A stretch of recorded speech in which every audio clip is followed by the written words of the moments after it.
guys, I'm Shelby. And I'm Stephanie. Welcome back to our channel, Sugar High Score. Today we have a super exciting treat plan. So we got this new game. It's called Go Nuts for Donuts. Go Nuts for Donuts is an easy-to-learn family game where you try to collect donuts.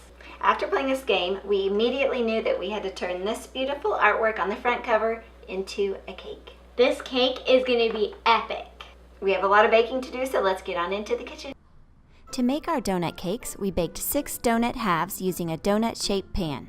We wanted filling in our donut, so we cut a trench in the cake using a knife and then spooned out the extra cake.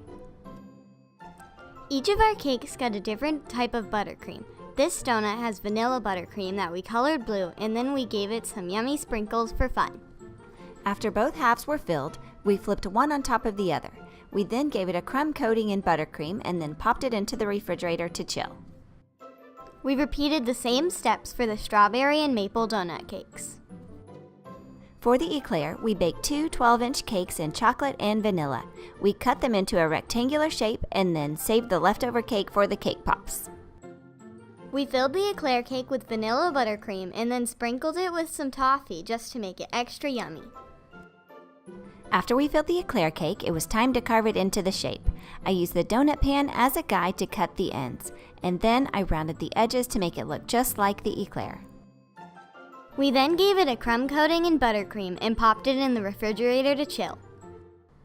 The donut cakes then got one final coating in white buttercream, and then we smoothed them out one last time. And then we used a spoon to scrape away some of the cake and buttercream on the eclair to give it its shape. Now onto the fondant. Covering cakes that are round like this are a little bit harder. You just have to keep turning the cake and smoothing out the fondant with your hands. We also filled the inside of the donut with a little strip of fondant. Next, we covered the eclair in fondant, smoothed it, and cut away the excess. Yay! It's time for our favorite part, the decorating. We began the decorating by painting the donuts with a little brown and yellow color gels mixed with lemon extract.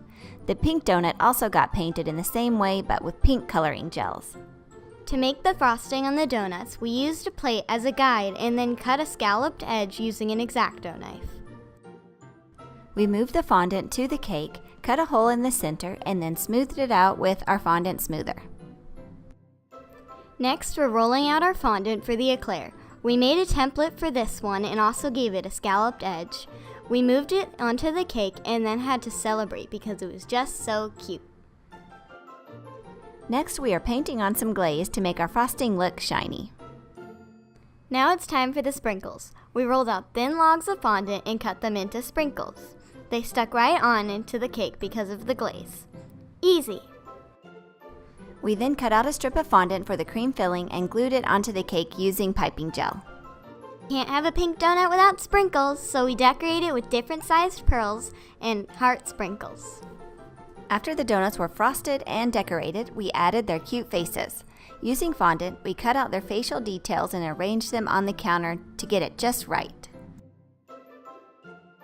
And then we attached these cute little details to the donut.